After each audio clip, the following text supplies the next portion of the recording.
Walters and Eddie Dina. I'm joined by Shuaib Walters and Eddie Dina on this back-to-back Frontrunner podcast. And we're here to discuss another full round of midweek DSTV Premiership games and a missed opportunity, a couple of missed opportunities and a couple of very good away results. But let's just start with the one that was possibly going to be the focus of the round. Swallows drawing against Chipper, where had they won, they would have moved top of the table. Shuaib, what did you make of the game? And also, Rizek Khamaldin scoring again. Yeah, he scored again. Congratulations to him. He's on fire. I mean, it was a well taken goal.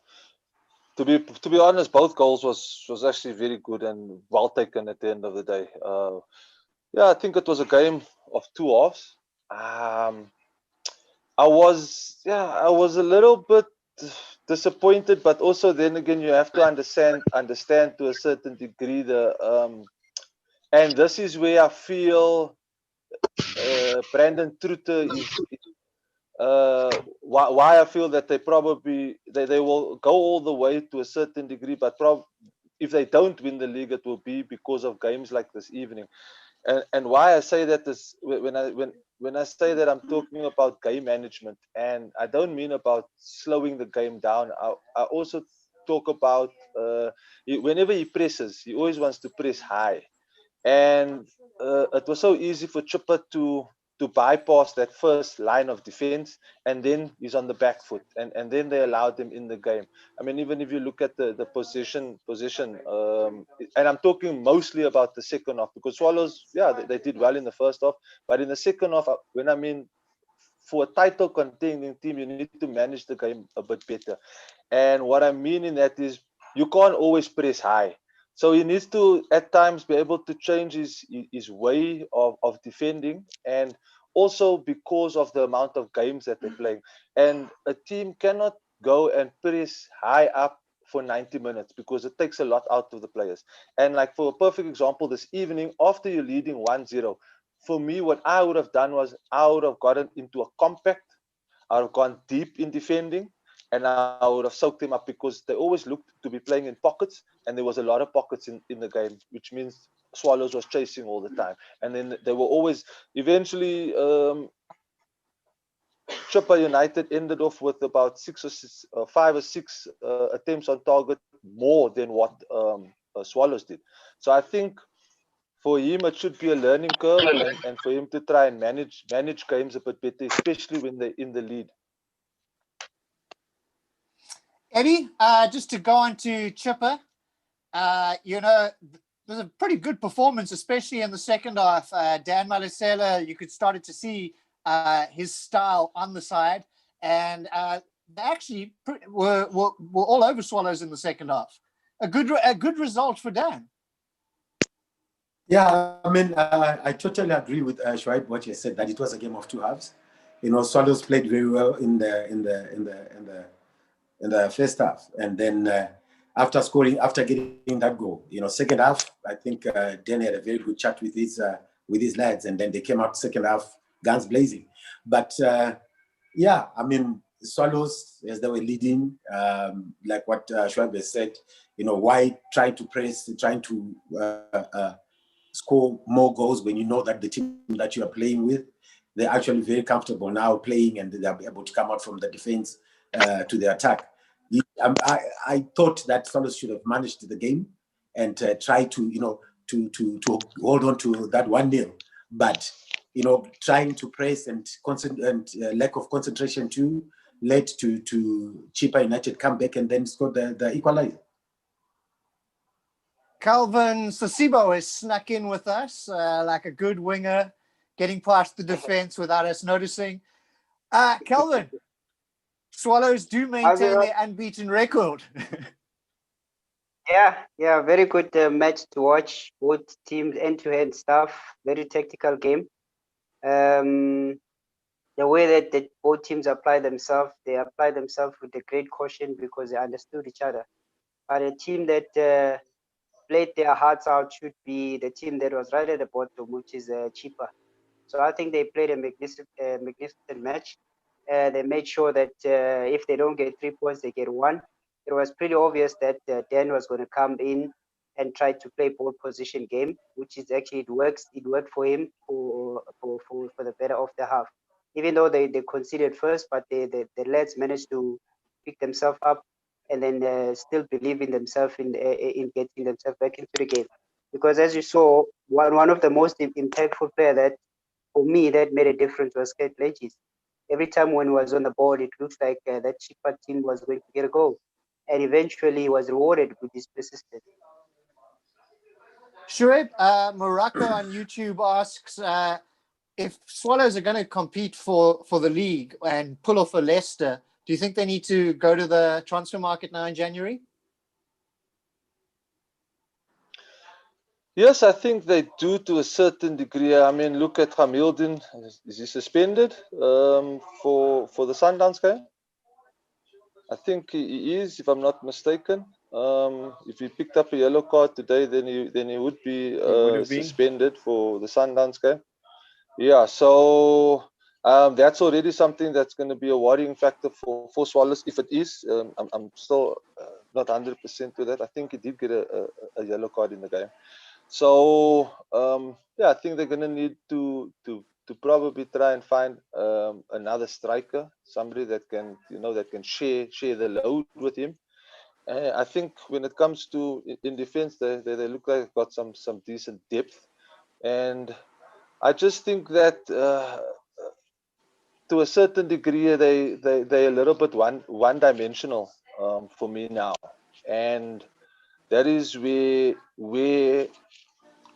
we also have to take into consideration the inexperience of Brakis in the PSL. And I mean, for a coach to come in the first time, you have to give him credit. He's done an amazing job. But can you go all the way? And when teams are going to start finding where your weaknesses are, will you be able to adapt, change a little bit of strategies? So I think, look, the team has done well so far. Yeah, like I said, I think maybe just up front, and a little bit more experience going forward. I saw Thabo Masari also, coming on today, which I would have liked to see a little bit more of him. And yeah, congratulations also to Mtetwa, 4 man of the matches out of 12 games for Swallows. So he's obviously a big impact and has played tremendously well over the last 12 games. But yeah, they definitely will have to if they are looking to contend. If I can recall, the referee pulled out a yellow card for Rizek, but and I'm he not never sure gave if it. I'm not sure if he showed it to him. Yeah, I was also a little bit confused in that. So yeah, I'm not 100% certain about that. Zuko asks, do Swallows just rely on Rizek too much for scoring? Because that I mean, the goals haven't necessarily come from a lot of the other players. No, they don't rely on Rizek for goals. What I can say is the play is centered around him. So he's one player that actually, when they're going to a progressive stage, which is a penetration stage, they will try to actually to use him because he knows how to actually angle his run and he knows when to receive behind and in front of in between the lines. So if you would say they rely more on him, he's just a point of reference because most of the Swallows play is actually a wing play. So they always try and use him and then try to offload from the wingers. So that does what? It gives him to be an impactful player when they try to recycle a position and a change of attack. And Eddie, also just to add on, sorry, Rob, just to add on to that also, and you will see that a lot of when teams play with wing plays, it comes a lot from the training ground over where the ball will be crossed to. So it's not like, oh, I'm just going to whoop in a cross and hope for the best. A lot of the crosses, you can see that if it's in certain areas, for example, if it's closer to the byline, it will be a chip. If it's a little bit more closer to the 6-yard line, in line with the 6-yard line, it will go to the near post. But the striker already knows where the ball is going to be. So in that sense is where I feel that it comes also a lot from the training ground. Eddie, we move on to the next game. SuperSport having to come back against AmaZulu today, drew 1-1 as well, but that SuperSport missing a chance to possibly move further up the table as well. But Bradley Krobler scoring from the penalty spot to get the equalizer. Just your take on the game? Yeah, I think I've been saying it that Krobler is probably one of the best strikers that South Africa has at the current. And I mean, it has proven also like now when they played Amazon, because they were trailing 1-0, and then he had to come out and then, scored that equalizer. And then, unfortunately, I know because we spoke about it that whether Caetano has the mandate to win the league or not. But according to the log, if he had won the game today, it could have been a different story. So I mean, having Grobler in the team, always know that he will come out and then rescue the team. It shows again, scored that goal. But they wanted to win the game, but at the end, it was a draw game. Benny McCarthy's Amazulu definitely looking a little better today, and a large part of the game dominating. A big difference in the midfield was the youngster Maduna back. Calvin, a talented young man who was who was the young player of the season last year. Yeah, exceptional. It was good to watch Amazulu trying different combinations. I know what they really need now is actually for Benny just to actually win another match, just to stay consistent so that he can give others a chance. But it's good to see youngsters coming in and them actually making the use of this opportunity. A draw could have not been a true reflection. I know Benny would have actually wanted to actually get the 3 points, but unfortunately, it didn't happen today. But I'm sure he's got a lot to take in from moving from this game. And then Shuaib, moving on to Orlando Pirates and Golden Arrows, a goalless draw. Pirates most probably would love to have bounced back with a win, but they met Mandla Nsakazi's team, and this Golden Arrows team at the moment, they really are a great little team. Yes, they're a very good team. They've shown it towards the end there, where you could see Orlando Pirates' backs against the wall. I was a little bit disappointed with the game. The first half, it was scrappy. There was too many turnovers.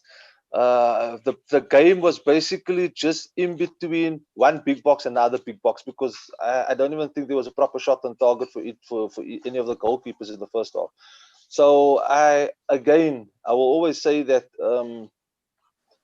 Orlando Pirates has a certain pace to the game that they like to play, especially from the build-up all the way into the final third. This evening, I think they shouldn't have done that. I mean, Golden Arrows was pressing, and all you want to do is you want to play it fast out and get into the final third, which they didn't have to do. They should have actually played it amongst Monari Motswari, Happy Jele, play it around, tire out the front defensive line of Golden Arrows, and then you hit the final pass, because everything is just rushing. And that's why I'm saying you could see it with the amount of turnovers. I mean, they were rushing to try and get to the final third, losing the ball. Then Golden Arrows was doing exactly the same. Golden Arrows is just that type of football. They play with a lot of energy. They play with a lot of combination plays. They're always moving, which is something good for Golden Arrows. For me, I think the one chance with Lorch, the header. What I did, however, like is Sam. Some good crosses. He's an intelligent player. He knows when to go. He knows when to cross. They played a little bit of lopsided. You could see they were obviously looking at dominating on Orlando Pirates' left-hand side. The header from Lorch, the goalkeeper, I felt was still in movement when the ball was headed. Just for goalkeepers out there, rather get yourself into a setting position where you can dive either left or right. So that goalkeeper was still moving while the ball was being headed, and that's why even if that ball had gone on target anyway to his right, he had no chance. No chance. Even if that ball had gone into the middle of the goals, there would be no chance for that goalkeeper to save that ball because he was still in motion. Eddie, Yeah, I think what is it? I think also on my side, it was expected of Arrows to actually to play the way that they played. They pressed from the first whistle, which was to make Pirates uncomfortable from playing. They always were quicker to retain position. and they always advance into offensive play.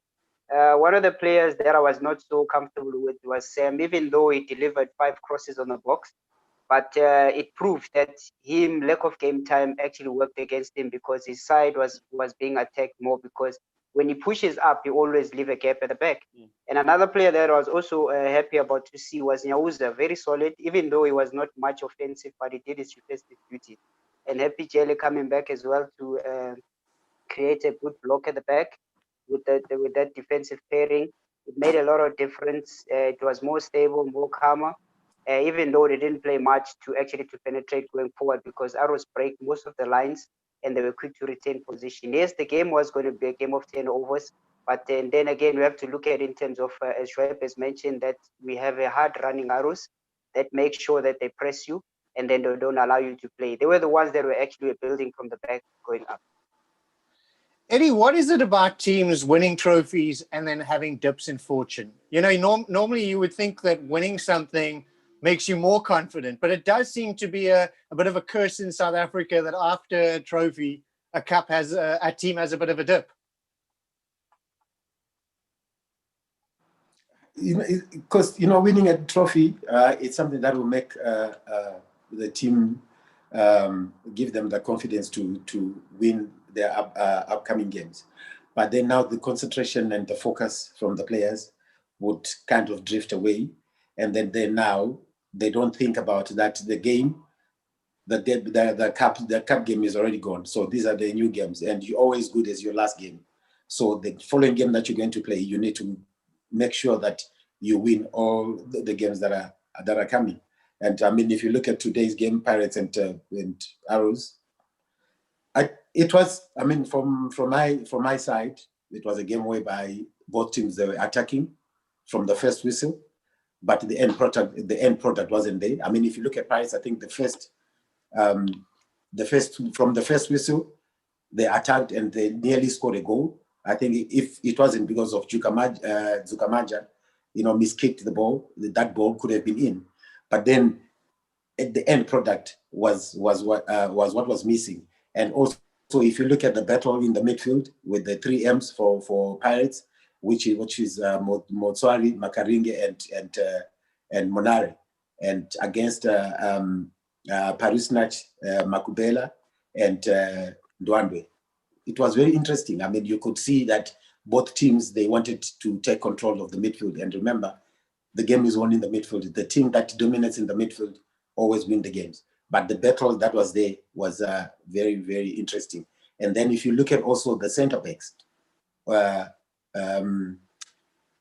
Happy Jelly and Tyson, and then you also look at Golden Arrows, where there was this guy Sibisi, and what's this other guy's name?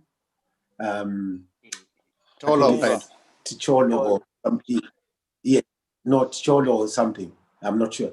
But if you have those kind of center backs commanding the other one commanding on the other side, and then the other one on the other side, it makes it was very interesting. And then it was only short of goals, which we just said earlier on, the end product wasn't there.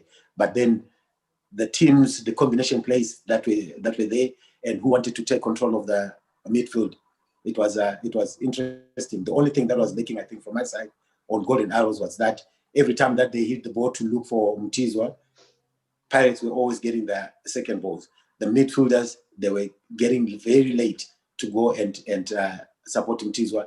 That's why Pirates ended up getting all those second balls, and then things start the play. I think once again we saw this evening that from a winning type of football situation, DSTV chose the wrong matches because there were results in some of the other games. Calvin, let's jump to you because your former team Maritzburg did not have the best of results, but a great result for Owen De Gama, his first win, and a comfortable win in Maritzburg. I don't know. With that team, I don't know. It's a merry-go-round. They pick up points, they drop points. They pick up points, they get points. But I think Coach Middledorp is going to fix this one. Even though now it's nearly to a scary moment whereby they're going to be preparing for the unforeseen. But again, it's good result for Owen Dagama coming back and then getting a result. I think it gives him great confidence, and now there's that will, because if you pocket your first match, it always gives you confidence to actually to move to the next one. I think he's the one that needs to now tighten up, and then the system that is used today, if he keeps it and makes lesser changes, I know he's a coach that believes in hard working players, believes in going into the box, more entries. Within the same could be said with Marisbeck. I don't know where it went wrong, because Middledorp is a very organized coach who always try to play in the most in a tactical aspect. But anyway, I would like to congratulate for Owen for winning, and let's hope for many more so that he can save the status. Yeah, it's always difficult to comment on games we couldn't watch. We're only commenting on the results. And Shueb, your former team, Cape Town City, got back to winning ways. Their first win of 2021. Surprise Rolani, one of my favorite players, getting a brace and a comfortable 2-0 win over Black Leopards. Yeah, I think what most importantly, I think is what's a massive positive for Cape Town City at the moment is, well, for that game, is that they never conceded. They've conceded, the highest amount of goals in the league before this evening's games. So I think that is a big relief that that they could find that certain balance. Yeah, no, when it comes to the Surprise Relani, we all know he's a phenomenal player. I mean, I've played with him for a full season, and he's a guy that can score goals, can create, can take on. He hardly loses the ball. And yeah, I think what is expected now of him is probably to step up a bit, especially with regards to the loss of Kermit Erasmus, the highest goal scorer of last season. And they don't really have a guy that is, or a striker that is saying, I'm putting my hand up and I've scored 5 or 6 goals already now. So they're gonna rely a lot on all the attackers to chip in with goals here and there. They can't really, rely on one person like Sundance can, or not rely on, but expect goals from. I mean, we look Tashrik Morris all the years. There's never been a striker to even to score a lot of goals. So yeah, and Fakhri Lukai is coming back now, so he's also just touch and go. Amongst the players that they have in the squad that they have, there isn't really a player there that has scored a lot of goals in his career in one season. Yeah, and I mean, they've just added Justin Shonga. I see he did get an hour today. Obviously, he didn't get on the score sheet, but he's basically come in as a straight replacement for Prince Poko Agyamang, who has gone back to Medima.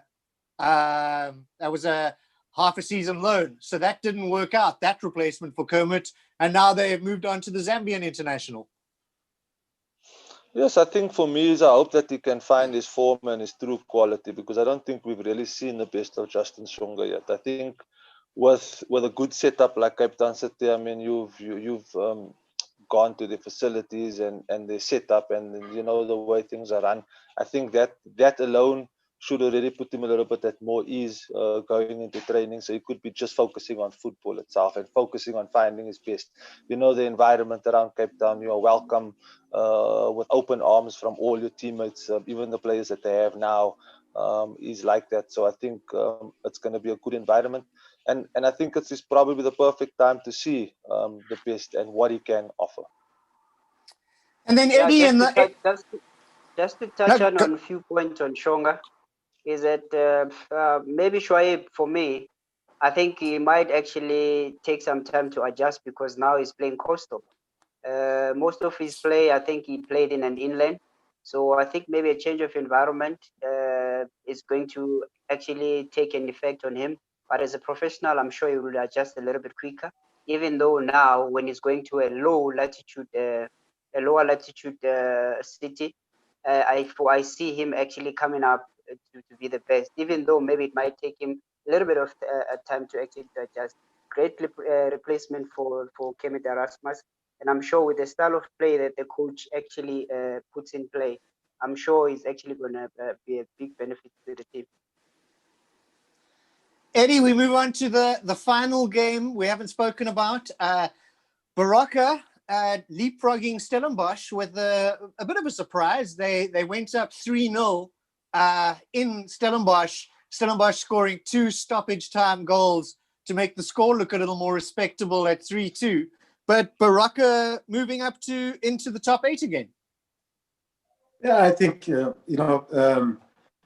good win for Baroka, because when I watch Baroka's matches, there are games that they're supposed to be winning and then they end up losing. I don't know why and where they normally go wrong. But adding to their technical team, I think now they have Vincent Kobola, I think, which is a good additional to their team, and probably him coming with this win. And I hope this is the beginning of new things for Baroka. So, guys, let's just look forward to the weekend. It's a top of the table clash. Sundowns versus Swallows. It could have been Sundowns trying to take it back from Swallows. Instead, it becomes a battle of the 2 unbeaten teams. Anyone willing to put their neck out for either team actually winning, or is this going to be shared points? It could be a share point type of a game, because you look at technically how both teams come out. Sundowns being more of a ball-playing team, the Swallows being more of a transition team, which wins position and gets into offensive spaces quicker. So I think it's going to be a score draw. I don't see any team actually snatching a point from each other. As the way things look, the way they are balanced at the top, so I'm actually looking at a goal draw. Coach Mankoba wouldn't be happy with that. He wasn't happy with 2 draws in a row. I think that's the only thing that can save him from this, because if he will go all out, he'll expose himself. If he plays a higher line, that is going to expose his back line, because the Swallows front here is actually quick into termination from the transition attack. So if he's going to be playing a higher line, that's going to leave him naked at the back. So I think for him, if he actually play a medium to low block type of a play, starting from the back, initiating attack and making sure that players like Serino drops into half spaces to receive and then activate the wingers. So if he's going to apply that type of a game, Swallows are more reluctant to actually to sit at the back and then absorb the pressure from Sundowns. But if they actually leave the gates open at the back, they might find themselves in trouble. That's why I'm hoping for a goal, a score that's going to be a good goal. Shuaib? For me is I think Sundowns is going to win this game, and for me is the main reason why I'm going to go with Sundowns is Sundowns had an extra 24 hours of recovery, and that's going to play a big role. And they've got a little bit more of depth, and with the 18 to 20 players that has featured a lot, they've been doing really well. So it's not like they only have 14 players, and the other 4 or 6 players that has come in has disrupted or has have negative results. They've done just as well. So that is where I'm saying. And when it comes to Swallows, he's sitting with about maybe 12, 13 of his core players that he can use. That has been used over the last 2 weeks now, and fatigue can kick in. You could see they were a bit tired legs, and especially coming from a game like today where you are sitting with 30% of or 38% of possession, and so you're chasing. Do you understand? So it was a busy game and it was a harder game for them. So in that sense, and they've got 1 less day to recover. And he doesn't have much options to keep his type of football with but the core that he's been using. So in that sense, I'm probably sorry about that. I'm probably going to go with a Sundowns win. I'm just looking at facts and a little bit of stats as well. Just to add to this little stat, I'm not sure if Rivaldo Kutsia is coming back, but interestingly enough, he of the last 5 games, the 3 that he's missed were the 3 draws. Do you think a lot of people also underestimate what Rivaldo brings to the team? I know the coaches are big fans of him, and he does sometimes cover the role of two of their midfielders and allow the other guys to go a little further up. Yeah, for me, it's not really much. It's not really much about that. Look, they're still creating chances. It's just about putting it in the back of the net. And I'm sure if Kermit Erasmus must get those chances that he got the past game, if he must get them now against Bloemfontein Celtics, he must get them now. He will put it away. And we look at the amount of chances that they can. I think where the concerning factor would have been was if they're not creating chances. Then it's like, okay, what do we need to do differently? Do we need to swap it around up front? Yes, Rivaldo brings a certain balance, or when it comes in the defense. Yes, but they still haven't conceded. And yeah, with Bloemfontein Celtics, with the pace that they had in their last game, they would have needed him. They missed him because George Maluleka sitting in the holding role is more of a player that's looking to play a similar role like Kakana plays in that holding midfield, where he's looking to spread the longer passes. So with Rivaldo is maybe to bring the midfield more into the game, attacking wise, and also used as a defender when it comes to them defending. So, sir? I think one of the most important things that Rivaldo brings in is his maturity in the game. I think he's one individual that actually has a very good individual retention.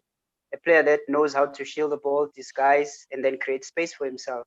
I think with a player like that who plays more into a pivot role, is the one that always allow plays to be switched from left to right, and then he's a player that will always wants to come and show up for the ball, try and initiate attack. So I think him coming back as well give the Sundowns squads more creativity going up front with the link up of Jali, because I think Jali takes up more of a role of playing more of disrupting play, even though Maluleke tried. He's the one that always tried to launch the balls from the wing, tried to actually to have a switch of play. But within that being said, I think it's in the space of Rivaldo, you will see a more calmer Sundowns, a more Sundowns that's going to be in charge, a more Sundowns that's going to be penetrating. The build-up play is going to start a little bit slow, but as it gets into the offensive area, that's when you're going to see your spark from your Kermit, from your Zwane, from your wingers, starting to actually to go forward. Eddie, you've been a little quiet about who's going to win. No, I was waiting for you to ask me that. I think I will go with Sundowns. Sundowns are going to take this one. The reason is that I think having played 2 draws, and I don't think they would want to play another game and then draw again.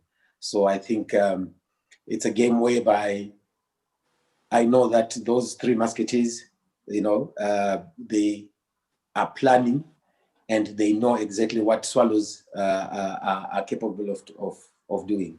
So with Sundowns type of play, and then you compare them with Swallows, you see that there are 2 different types of play that those 2 teams can bring in. I mean, if you look at the strike force of Sundowns, where you have Shalulile and I know that they are going to start with Kermit. And if they can only get the opportunities to put the ball at the back of the net, and they will do. And now, which is going to bring Swallows defense, that they're going to have to be on their guard when they play. And then there is Zwane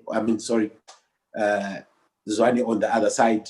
And then you have in the midfield, like what you're saying with Rivaldo, he brings a different dimension to Sundowns midfield. He's the one that will normally start with the playing the Zwanes, playing the Kermit.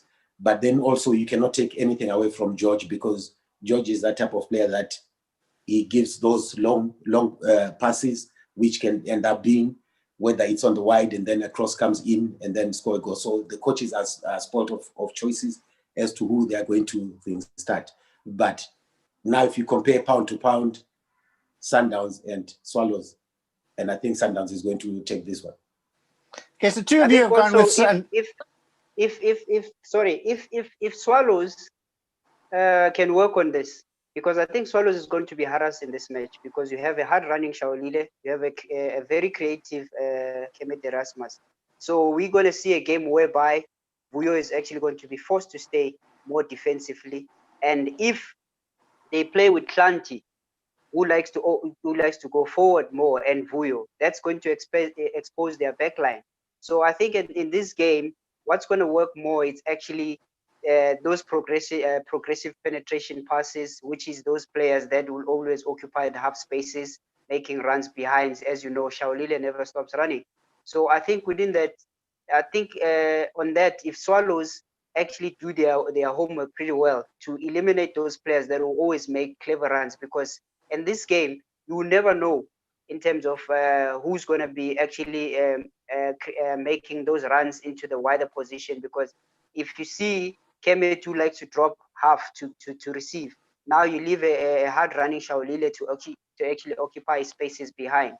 So they need to actually come into this game to play a very low block and try to actually destabilize those three guys that will be up front. So with Coetzee coming in, he's the one that is going to be finding those pockets and having to be able to recycle the game from one point of attack to another.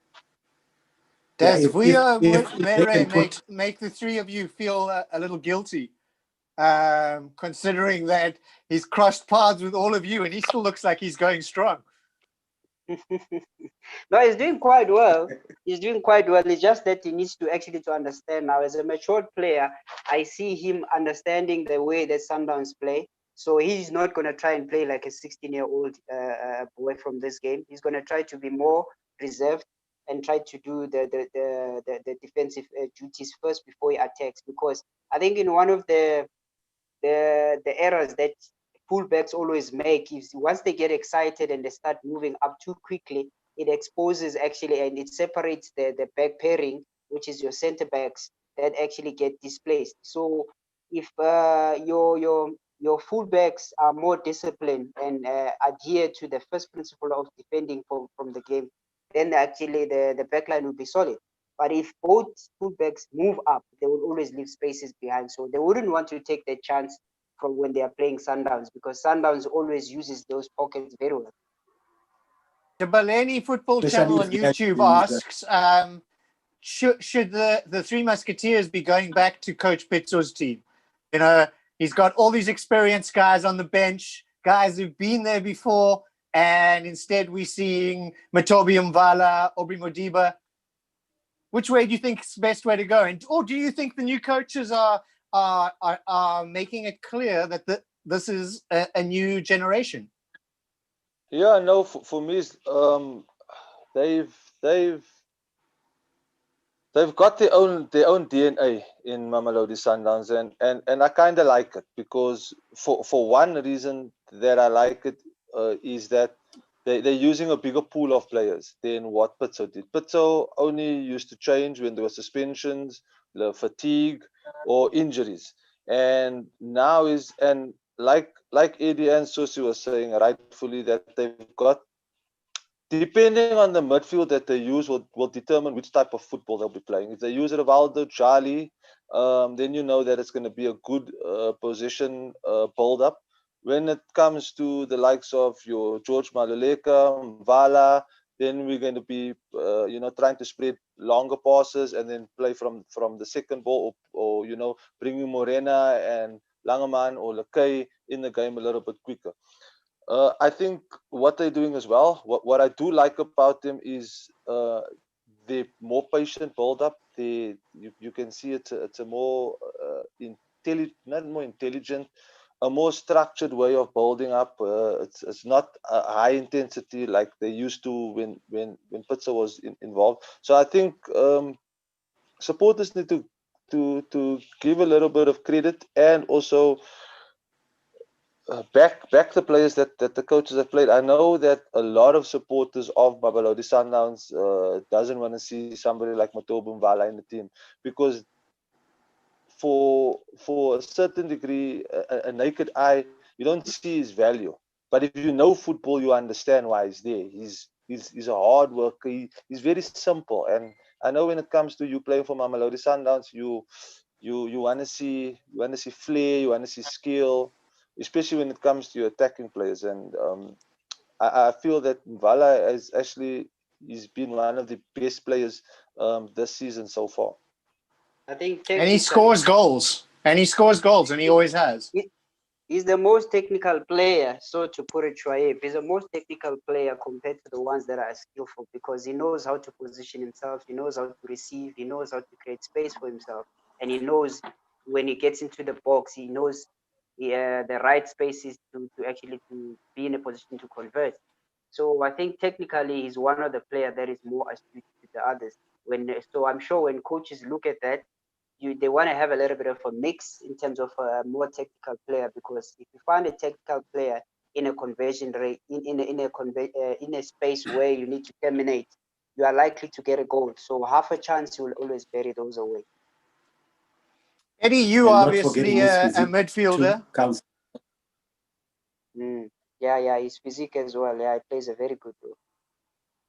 You know, obviously the Sundowns midfield is very debatable. They have a lot of talented, all international midfield options.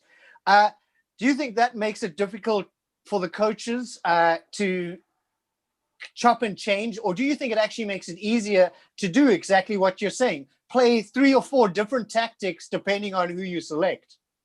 It works on your advantage if you have more. Yes, I think. Go for it, Eddie. No, I think it also depends with the game that you're going to play. As now we're talking about against Swallows, I think they've got a different approach how they're going to play. So it's easier for them to pick the players that they want to use for that particular game. I think if you look at the likes of Jali, I mean, everybody wants to have the kind of Jali in your team, but then you see that some of the games he sits on the bench. So I think it depends on the type of games that the coach wants to approach, and then they will use those type of players. 7 other games on the weekend before we talk just Sundown Swallows. And one of them means that if, let's say, Calvin gets it right and it's a draw, Supersport are playing TTM.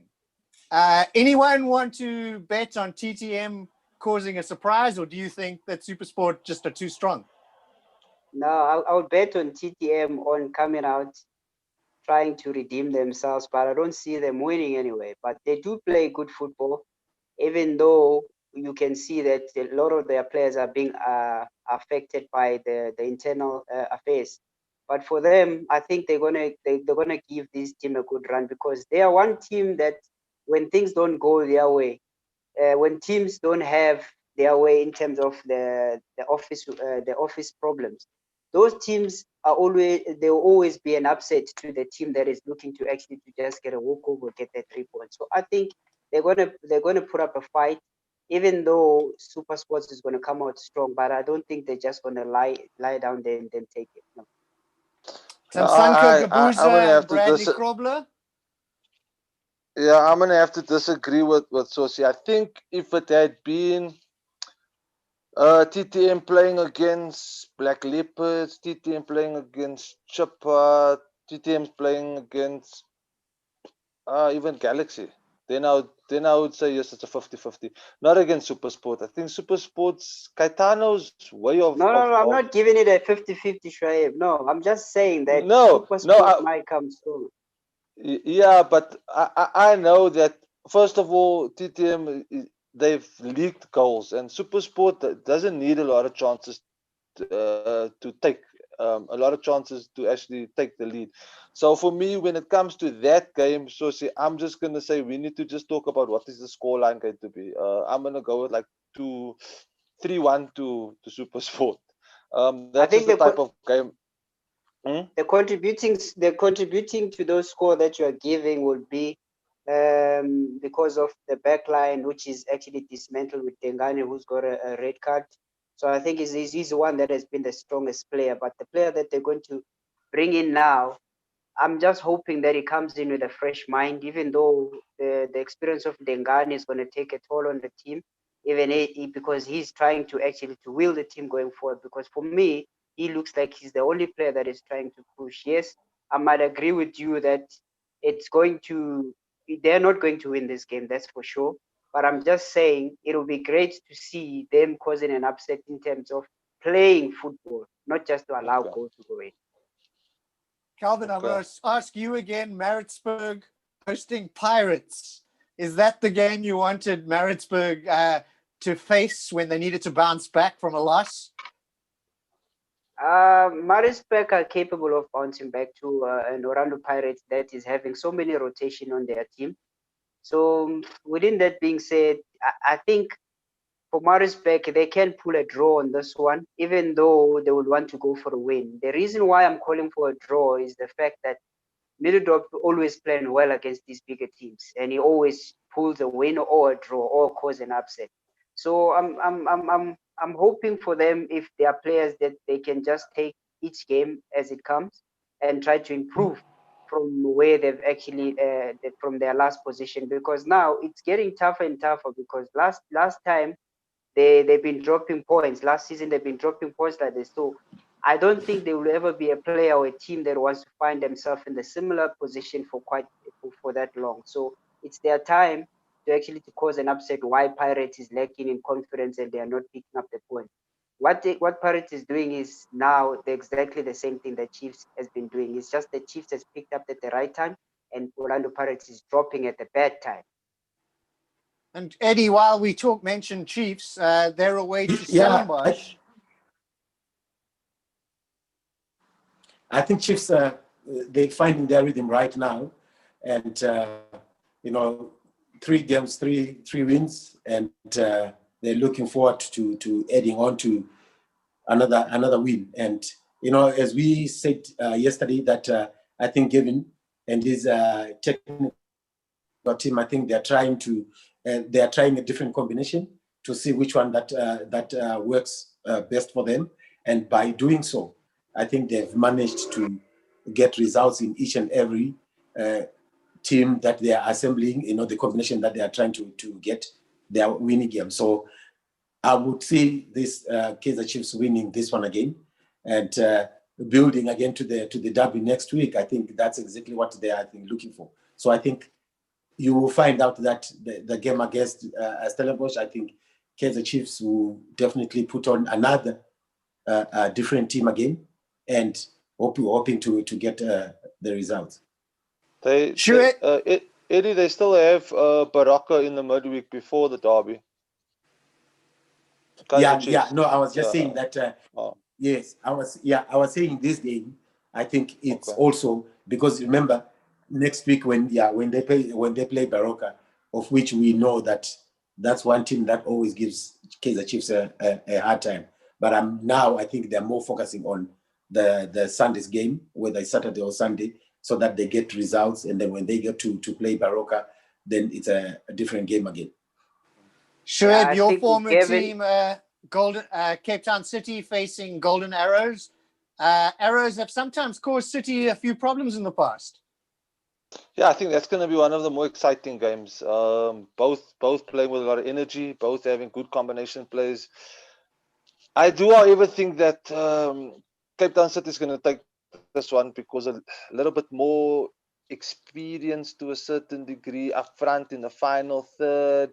The way of playing, I think, but it's going to be an exciting game. I think for me is when Golden Arrows are more fluent with it going forward and not searching for passes and not searching for ideas. If it's more of an automatism type of way, then they could cause an upset, because Cape Town City hasn't been in the best of forms when it comes to defense. As much as they've kept the clean sheet, which is a morale booster for them, but I think they're still quite bad at the back. And if you do create some chances, you can take it with him. So, but I'm gonna go with a 3-2 win or a 2-1. It's going to be entertaining. I want it to be entertaining. I hope that it's going to be entertaining. There's going to be goals. They're going to take the chances that they create. So I'm going to go with a 3-2 win for Cape Town City. I see Arrows winning this one. Yeah, see ending Arrows Arrows' winning run. Yeah. No, I see Yes, Arrows winning this one. I can I- go I- that with solid, full confidence. The reason being is Arrows now is going to be more fresher. They would have recovered well, so to take on this challenge, and they're going to work against the very disorganized defense of City. They haven't But been they're not playing going to so take well their chances. No, That's I'm my saying, thing. yeah, as much as they will create, the more that they create more chances, the one or two chances they're going to get them at the back of the net. They tried today because they play a more often, more organized team. There was a good leader that was there. An introduction of Jelle stabilized Pirates. Should Jelle would have not played today because he's the one player that looks solid today. So I'm saying City doesn't have the same quality that Pirates have. If Arrows were able to create as many chances as they did today, even though they've broken so many lines in getting entries into Pirates defense, but again, it showed Pirates defensive quality. Should have it not been for the quality of defense of Pirates, they could have actually won that game, stolen that game with a 1-0 win. So that's why I'm saying I see them actually going through, getting a 3 points from Cape Town. I know you from there.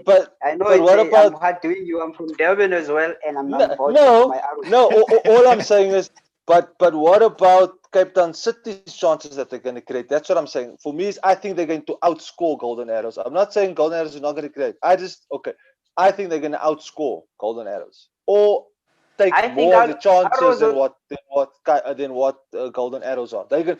Cape Town City is going to take more of the chances than what Golden Arrows are going to. You know, My football worry is is- my coming worry is thick I and think- fast. My worry is this, I Shoaib. Can I think just judging get by, this point? judging by Can I just get this point across? I think my point is Shoaib. Arrows is more solid defensively than City. So looking at the performance that they had today, looking at a guy like Sibisi and Shitolo, the amount of work that they put in, looking at the whole back line, the way that they communicate, the way they close spaces, the way they cover each other, the way they hardly let balls bounce behind them. It's for me. I know City is going to create chances, yes, but now they're gonna have to outdo that hard running defense and that discipline because they And- hardly break. And don't forget, they must thank Mr. Olivier in that first half also for that 2 offsides that he gave that wasn't offside. That as well. Just don't forget about that. Okay, but it's gonna be you a know, new match. Let's I see on would, that. I would give it a draw. I would definitely give it a draw because if you look at both the teams, they kind of play the same style of play. So for me, it will be a draw. just before we say goodbye, there's still the sleeping giant. The sleeping giant who's brought in Benny McCarthy, who's now looking like they could be desperate for a win, and they're facing Baraka, who moved back into the top 8. You know, how's Benny going to do that? And like you mentioned, it's a bit of a reunion there because it's Benny versus Mr. Kabola on the bench now at Baraka. Yeah, for me Yeah, was okay. You can go for it, Calvin. Yeah, for me, I think with Benny, the frustration is for him just to get goals. As a striker, I can feel for him in terms of I can feel for him how is he feeling now. Because I think at this point he's working more on an offensive combination because they're creating chances, but that they're just not bearing it. Today, at least Mtembu got a goal in, which is you could see from Benny's body language that it was happy finally that one of his strikers actually gotten the goal. So with Baroka, they're one team that can pull one on you very quickly and then run with it. So if Benny doesn't really playing well in terms of when he played this Baroka team, I don't see him coming up with a point. I think it could be a draw or Baroka can win this one. We've only got Yeah, one other game to talk about as well, and just let's maybe talk about it as well because it's Black Leopards hosting Chipper because of course Celtic and TS Galaxy's postponed because Celtic's heading off to try and turn a 2-0 defeat around against Rivers United of Nigeria on neutral grounds. But Black Leopards Chipper, Celtic are actually in Benin already. Yeah, for me, some that's Yeah, also it's going going to to be a very be interesting one. Yeah, Eddie. okay. Go for it, Eddie. No, it's going to be an interesting one, considering also the fact that Siema, who was with Chipa also, now is with Black Leopards. So I think he also want to prove a point that whatever happens, we don't know exactly what happens there. And then he would also want to prove a point. So he knows the players, and then he would definitely going to plan against it. But now that they've got Dan, everybody knows the type of football that Dan brings in. And so, yeah, I think it's going to be also another interesting game. If they are playing in Guyana, obviously, you know that the heat could be a huge factor again. And maybe it might not even rain like when they played against Orlando Pirates. But if it's normal day with the heat, Black Leopards would definitely get this one from Chipa. Looking at Shoaib? it.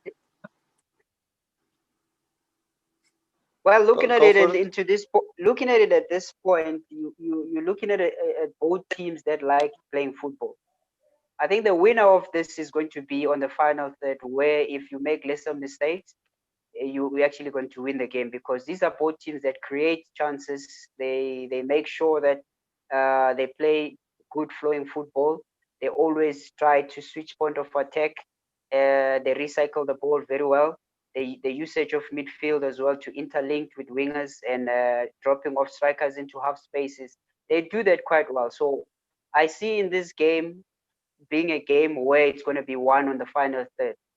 If both teams stay compact at the back and then take a strong lead from the back line, from the keeper, because I think keepers will play a very significant role on these matches, from the build-up attack and into getting into the incision area, which is in the middle, and then into the final third, which is termination. So this could be an entertaining game, but with little draws, because both coaches are very technical.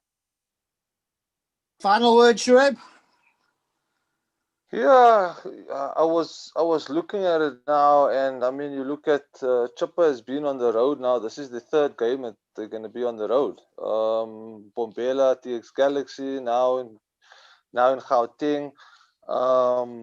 Today this in Soweto at Dobsonville. Now they're off to Venda. So I think it's going to be a trying time. We also have to take into consideration how do you handle now the recovery? I mean, they have to travel to Venda. That's another 7 hour drive, and then the recovery from there. So I think with taking that into consideration, I'm going to go with the Leopards win. I know any team, wherever they play in South Africa, wherever they're coming from, if you are trailing, you're going to have a fighting spirit, and I think that is what's going to happen this game. I see Black Leopards coming out gun blazing, taking a lead, and then Chippa obviously having a fighting. Then if they can take the chances, like Susie was telling, they do play both ball playing teams, so they're going to want to play ball, and it's about who makes the right decisions in the final third and who takes the chances at the end of the day. Thanks, guys. Listen, I think I've learned that if I need to get advice for betting, I should only ask one of you, because otherwise I'm going to get three opinions. And I think that's the beauty of the game, is that everybody does have slightly different opinions. There were a few agreements this evening, but not too many. And that's why we love this game as well. Guys, don't forget, tune in for another Front Runner podcast soon. And don't forget to subscribe on the channel. And good night, guys. And